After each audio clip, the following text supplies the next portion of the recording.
Well, welcome to the beginning of a brand new conversation for us here at Hoboken Grace. The reality is that as we move through the next couple of weeks, it's going to be a very interesting time inside of our culture as we as we come out of the election. There's so much that's happening around us, not just all that we've already experienced in 2020, but now this moment is approaching. And to be honest with you, how we as followers of Jesus, how we handle ourselves moving through this, it's an excellent opportunity for us in terms of our witness, and it's going to communicate a lot to the world about what we actually believe.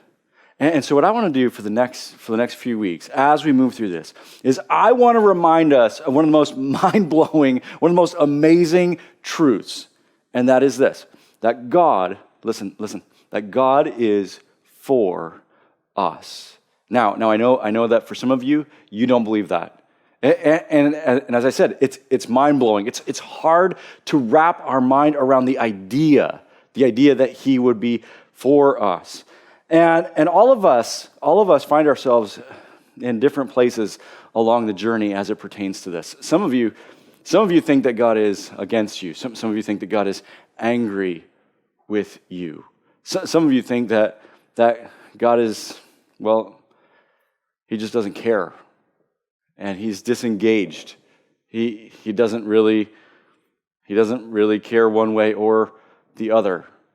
All of us at different points on our journey, we believe different things about this. And if you've been a part of Hoboken Grace, you've heard us talk about God being for us and God pursuing us. But I don't want to just talk about it as a big idea. I want to talk about how. So that as we move through this moment, that we can have incredible confidence that no. God is for me. That God is for us. And make no mistake about it, no matter who you are, no matter where you've been, no matter what you've done, God is inviting you into a relationship with him where you can experience this all the time. For the rest of your life, no matter what you walk into, no matter what you walk through, you can know. No. He's for me. But what do we mean? What do we mean when we say that? I mean, what does that look like? Because it doesn't look like all the circumstances are the way that I hope that they would be, or all the circumstances are the way that I wish that they would be. It doesn't mean that the election is going to work the way that you want for it to work out. So what does it mean? When we say this, what does it mean? How is he for us? And to start that journey, I want to talk about understanding God in terms of his relation to us. What I mean by that is this. As we move through this, it can be really easy to think, and I often think of God as being above me or disengaged from me or being behind me. What I mean by that is this. I think that God is the one that comes in to clean up the mess that I've made. That God kind of sends me into the future, and then he kind of comes behind and cleans up the mess that I've made or the mess that we've made. And so, man, God, I blew it. Can you help me? Can you help me to fix? Can you help me to... And in that way, sometimes I relate to God like he's behind me. Or maybe above me, and so he's kind of watching what's happening, and he's sending me into the future, and he's like, man, I hope that you get it right. Make sure that you don't screw up. And I think of God in this way, but scriptures present us with a very different idea of where God is in relation to us. In order to demonstrate and to illustrate what I'm talking about, I want to take you to a story where I think you see something remarkable about how God is for us. The story is found in the book of Judges. It's in the Jewish scriptures, the Old Testament. And in the book of Judges, the nation of Israel has actually been conquered by the Midianite army. And the Midianites would come and they would raid and take anything and everything that they wanted. And Israel had been living in this situation for some time because they had turned away from God. And so inside of this situation, he had turned them over to the Midianites. And they're living in the midst of this, and they're calling out to God for him to do something about it. And God actually does. God steps into the life of an individual named Gideon. Some of you have heard the story of Gideon. And he steps into the life of a man named Gideon. He says, okay, Gideon, I'm going to use you to rescue my people. Now, Gideon doesn't believe him at all. Gideon's terrified. He's like, no, you got the wrong guy. And I encourage you, it's an incredible story. We don't have time to read through the entire thing. It's in Judges, the book of Judges, chapter 6 and 7. You can go back and read through it. And Gideon has all these questions for God, and there's this back and forth, back and forth, back and forth. And Gideon's like, well, you need to prove to me that you're actually going to do this. I want for you to affirm that you're actually who you say you are. But finally, after all this back and forth, finally Gideon decides, okay, God, I'm going to follow you into this. And he calls together this army. Now, when you first read about the army, you think, okay, that's a fairly substantial army if you don't know what they're going against. So listen to what it says. It says, early in the morning, Jerubbaal, that is Gideon, and all his men camped at the spring of Harod. The camp of Midian was north of them in the valley near the hill of Moreh. The Lord said to Gideon, you have too many men for me to deliver Midian into your hands. In order that Israel may not boast against me that her own strength has saved her, announce now to the people, anyone who trembles with fear may turn back and leave Mount Gilead. So 22,000 men left, while 10,000 remain. So God finally convinces Gideon, okay, no, you're the one that I'm going to use. I'm going to use you. It's going to be a powerful moment.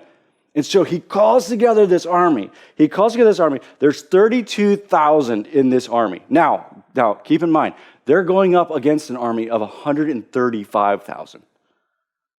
They're already at a huge, huge disadvantage. And God comes to Gideon and says, you know what?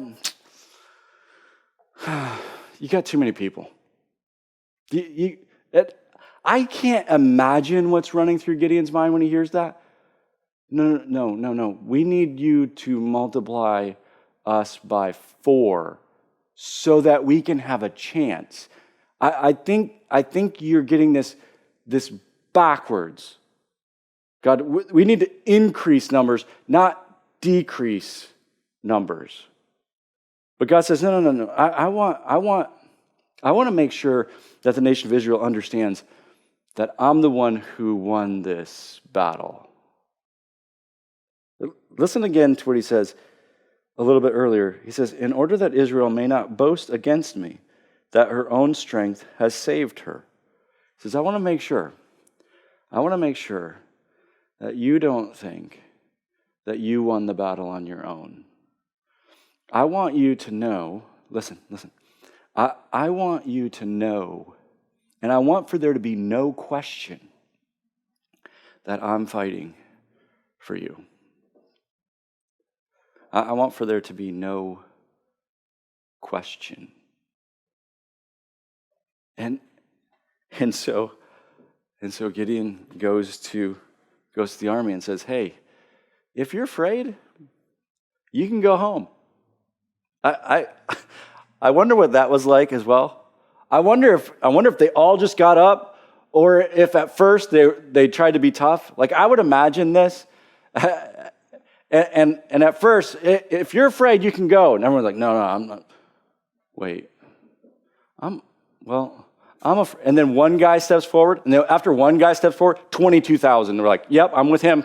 Nope, I'm going. Wait for me. And 20, all of a sudden, now there's 10,000. I mean, let's be honest. They didn't have a chance before. And now there's only 10,000. But Gideon, to his credit, he continues to follow because there's been all this back and forth, and he's convinced now. So he continues to follow But it gets even worse. Listen to how it continues. It says, but the Lord said to Gideon, there are still too many men. No, there's not too many men. Yes, there's still too many men. Take them down to the water, and I will sift them for you there.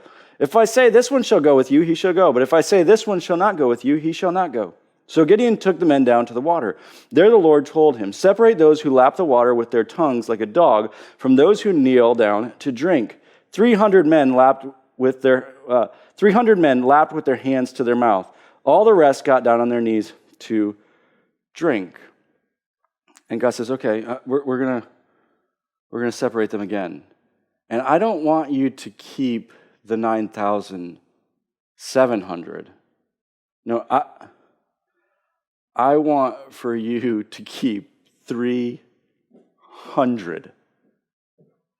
At this point, if you're Gideon, you're thinking, okay, God just wants me to die. I guess the takeaway is God wants me to die. Because what in the world are we going to do with 300 men? What in the world are we gonna do? This isn't going to work. And you look at the situation and you think, okay, God, you don't understand. Have you ever said that to God? God, I don't think you understand. God, it seems like either you don't understand or maybe you don't actually have what's best for me in mind. If you've never had that conversation with God, then you haven't actually been honest with God. And in this moment, you have to think, these guys are thinking, okay, it's over. But Gideon decides, no, I'm going to keep following. And to their credit, these 300 decide, no, we're going to keep following too. They had incredible faith that even though they didn't understand how it was going to work out, well, they believed that God was fighting for them. A little bit later in the chapter, listen to what happens. It says, dividing the 300 men into 3 companies, he placed trumpets and empty jars in the hands of all of them, with torches inside. Now, at the end of our last passage, you actually heard that when the other 9,000 left, they left. It specifically calls out the fact that they left their trumpets and provisions with the 300 that were remaining. This is actually important because it says that he divides the 300 men into 3 companies. He placed trumpets and empty jars in the hands of all of them. So now they all have a trumpet and they all have this jar with torches inside. And he says this, he says, watch me, he told them. Follow my lead. When I get to the edge of the camp, do exactly as I do. Because God had instructed Gideon, okay, this is what I want for you to do. This is the battle plan. He says, watch me, follow my lead. When I get to the edge of the camp, do exactly as I do. When I and all who are with me blow our trumpets, then from all around the camp blow yours and shout for the Lord and for Gideon. And so Gideon says, we're going to surround their camp. And here's the deal. When you hear me blow my trumpet, you're going to blow yours. It says, Gideon, the 100 men with him reached the edge of the camp at the beginning of the middle watch. Just after they had changed the guard, they blew their trumpets and broke the jars that were in their hands. The 3 companies blew the trumpets and smashed their jars, grasping the torches in their left hands and holding in the right hand the trumpets they were to blow. They shouted, a sword for the Lord and for Gideon, while each man held his position around the camp. All the Midianites ran, crying out as they fled. Now here's what happened. They surround this camp, and typically, a trumpet inside of an entire army, there would only be a few trumpets because it's specifically for individuals who are leading large numbers of soldiers. And so in this moment, as they surround the camp and they blow these trumpets, the Midianites awake to this, and there's torches surrounding them, and there's trumpets coming from every direction, and they freak out. It says all the Midianites ran, crying out as they fled. When the 300 trumpets sounded, the Lord caused the men throughout the camp to turn on each other with their swords. The army fled to Beth Shittah towards Zerah and as far as the border of Abel Mahola near Tabbath. And so you see that as they blow these trumpets, all of a sudden the entire army starts to freak out. And Gideon's army doesn't even have to fight. They don't even have to fight because the army turns on itself and it's the middle of the night, so they have no idea who's who. And the victory is won. It's unbelievable. And in this moment, you see two things that are really powerful. One, you see a group of individuals who truly believe that God was fighting for them. But then in addition to that, you see something that God has throughout the scriptures tried to communicate to us, and that is this. I am not behind you and I am not above you. I am before you. In other words, you don't know what the future holds, but I do. And you don't know what it's going to take for there to be victory, but I do. And so as he's walking Gideon through this, and as he's eliminating the 22,000, and as he's eliminating the 9,000, all of it is setting up for what God knew needed to happen. And God says, wait. No. I'm not behind you. I'm not sending you into the future, into the unknown, and coming behind you to clean up the mess. I'm not sending you out and just watching, hoping that. No, I am consistently and constantly moving before you. It's interesting when you hear how he talks to Joshua when he becomes a leader in the nation of Israel. He specifically says this. It says, then Moses called for Joshua and all of it. And as all Israel watched, he said to him, be strong and courageous, for you will lead these people into the land that the Lord swore to their ancestors he would give them. You are the one who will divide it among them as their grants of land. Do not be afraid or discouraged. Listen, for the Lord will personally go ahead of you. Listen to me. As we move through the next few weeks, God's not sending you into the unknown. God's leading you into what he already knows. And the amazing thing about it is as you walk back through Scripture, and whether it's Joshua, whether it's Moses, whether it's Joseph, you see over and over again, whether it's Saul, who later becomes Paul, you see how God over and over and over again not only is going before them, not only is he moving into the future ahead of them, but he's constantly, as they move through the story, preparing them for what's next. Preparing them for what's to come. And one of the most powerful ways that we experience that God is for us is this. He knows what's coming, and he's preparing you for it. He moves before us. And one of the powerful ways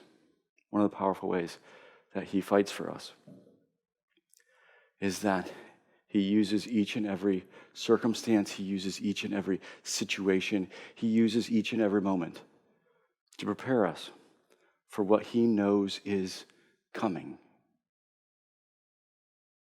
And it doesn't mean that there won't be battles. But it does mean that he knows. He's not going to be thrown off by the battle that's coming. He knows. Let me tell you something. As it pertains to the election, he knows. He knows. And he wants for you to be able to walk through this. He wants for you to be able to walk through this in such a way in which you display to the world the incredible confidence that you have in him. He wants for you to be able to walk through it in such a way as to display to the world that no. I don't believe that my future, I don't believe that my security, I don't believe that those things are wrapped up in who my president is. Those things are wrapped up in who my God is, and he is for me no matter who's president.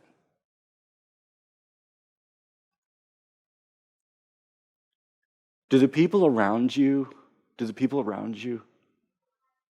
feel that your confidence is found in who you're going to vote for? Or do they feel that your confidence is found in the one who gave his life for you?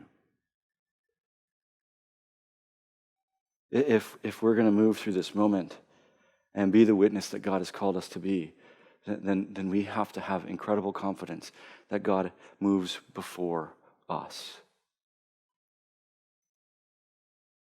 And that he will not be surprised. And that not only will he walk through it with us, but he has been preparing us for it.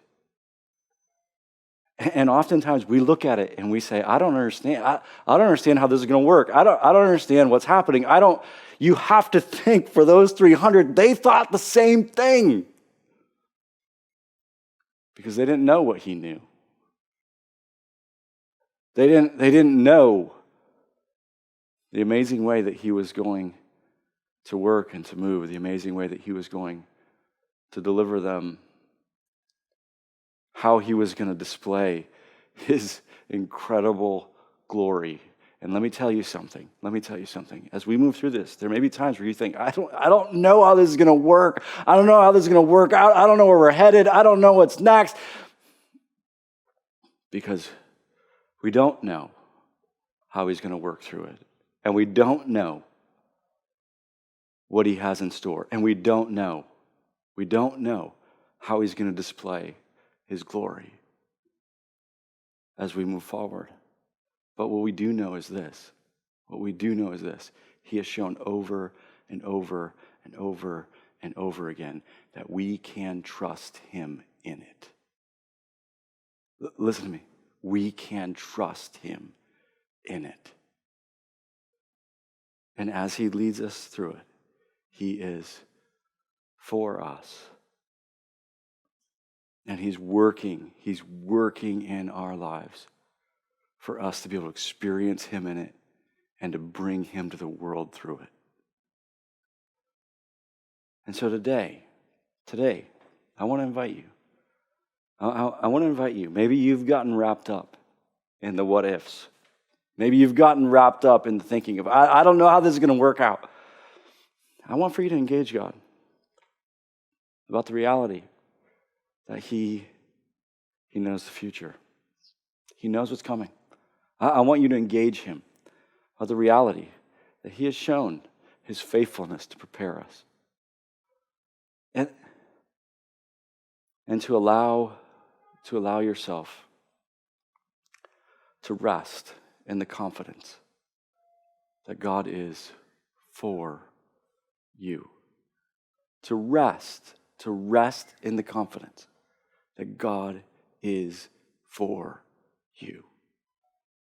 Moving before, preparing, and walking through whatever it is that comes our way.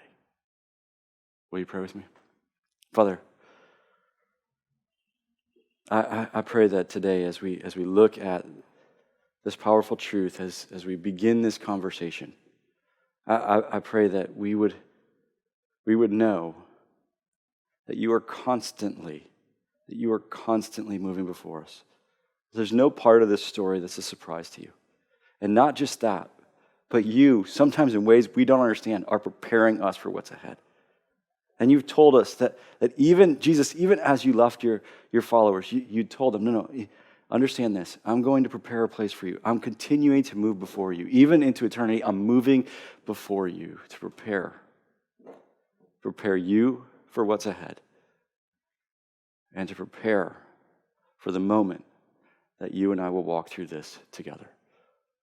Jesus, it's unbelievable, the relationship that you invite us into, that we can experience this, that we can have this confidence in you. In Jesus' name, amen.